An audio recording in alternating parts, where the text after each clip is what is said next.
तिरू गांव के पास उग्रवादियों की आवाजाही की सूचना मिली थी।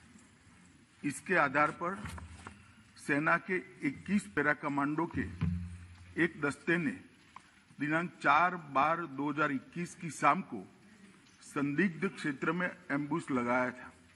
एम्बुश के दौरान एक वाहन एम्बुश के स्थान के समीप पहुंचा। उसे रुकने का इशारा और प्रयास किया गया।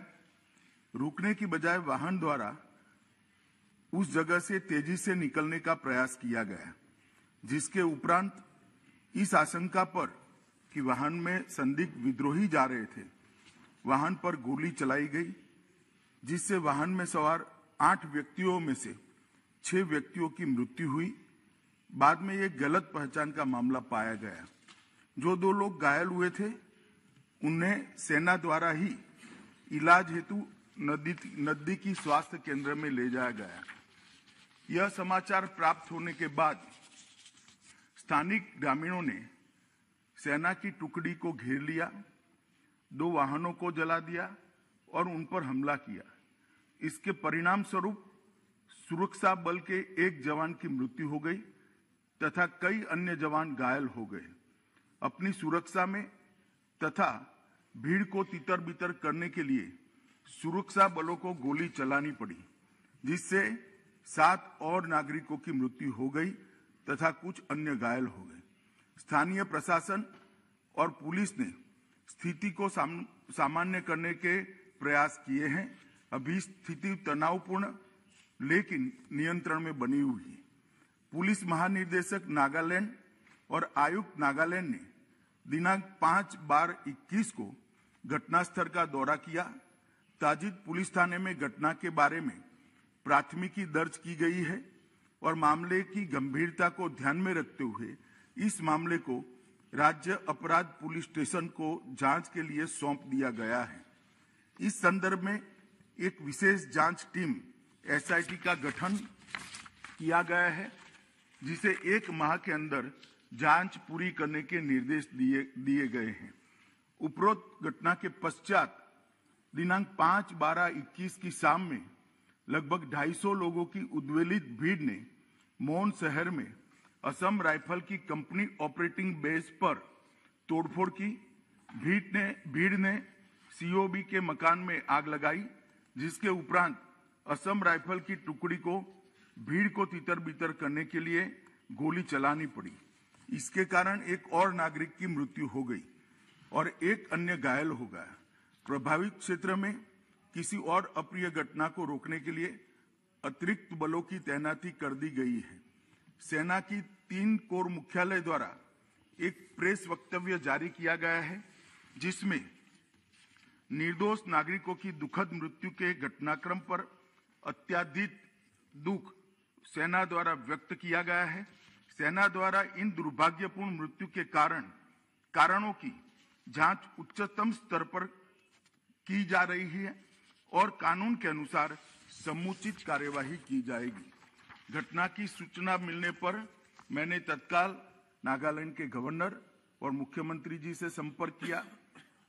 गृह मंत्रालय द्वारा भी नागालैंड के मुख्य सचिव और पुलिस महानिदेशक से संपर्क किया गया। कल पूरे दिन स्थिति को मॉनिटर किया गया। गृह मंत्रालय द्वारा तुरंत पूर्वोत्तर के प्रभारी अपर सचिव को कोहिमा भेजा गया, जहां उन्होंने आज सुबह नागालैंड राज्य सरकार के मुख्य सचिव एवं अन्य वरिष्ठ अधिकारियों और अर्धसैनिक बलों के वरिष्ठ अधिकारियों के साथ बैठक की, स्थिति का विस्तारपूर्ण समीक्षा की है, ताकि यह सुनिश्चित किया जा सके कि शीघ्र सामान्य स्थिति बहाल हो। यह निर्णय लिया गया है कि सभी एजेंसियों को यह सुनिश्चित करना चाहिए कि विद्रोहियों के खिलाफ अभियान चलाते समय भविष्य में ऐसी कोई दुर्भाग्यपूर्ण घटना की पुनरावृत्ति न हो।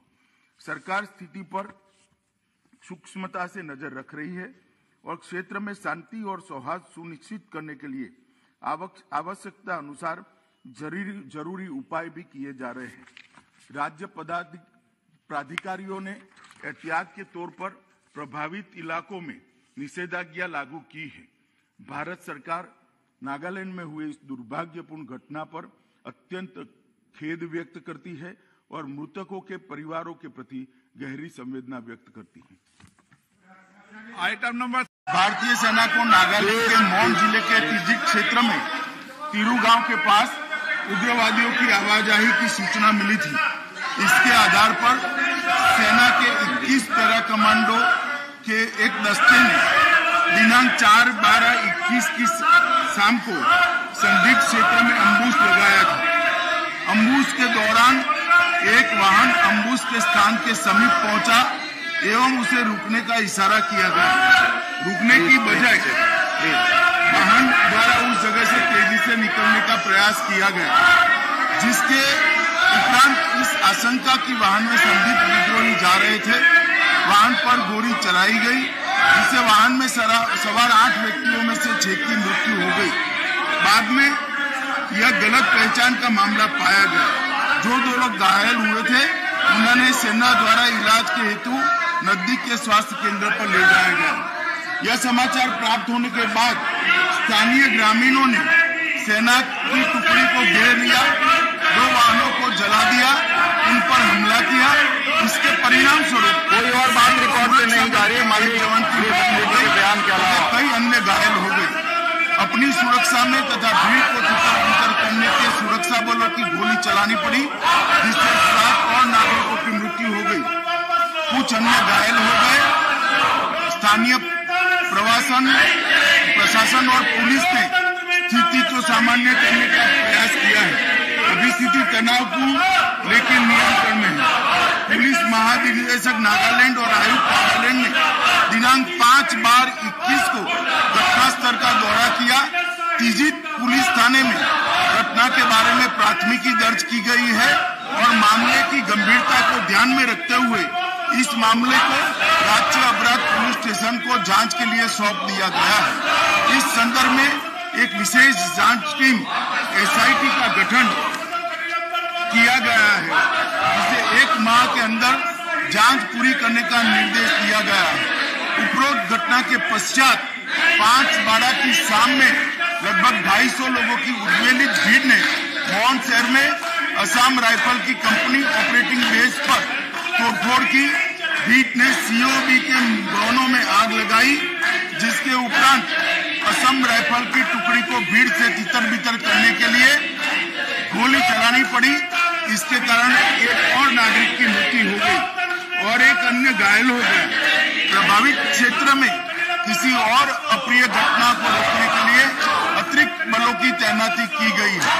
सेना की 3 कोर मुख्यालय द्वारा एक प्रेस वक्तव्य जारी किया गया है, जिसमें निर्दोष नागरिकों की दुखद मृत्यु के घटनाक्रम पर अत्यधिक दुख व्यक्त किया गया है।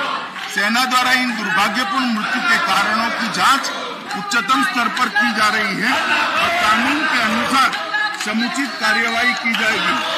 घटना की सूचना मिलने पर मैंने तत्काल नागालैंड के गवर्नर और मुख्यमंत्री से संपर्क किया।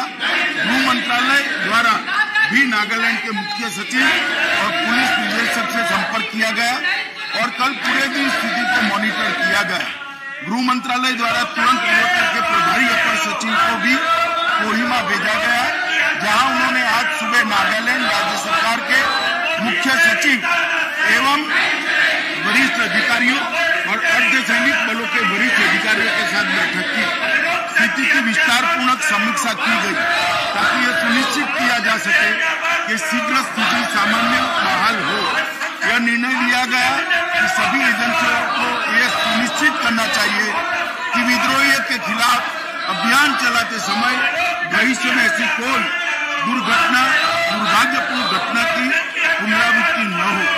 सरकार स्थिति पर सूक्ष्मता से नजर बनाए रखी है और क्षेत्र में शांति और सौहार्द सुनिश्चित करने के लिए आवश्यकता अनुसार जरूरी उपाय किए जा रहे हैं। राज्य अधिकारियों को एहतियात के तौर पर प्रभावित इलाकों में निषेधाज्ञा लागू की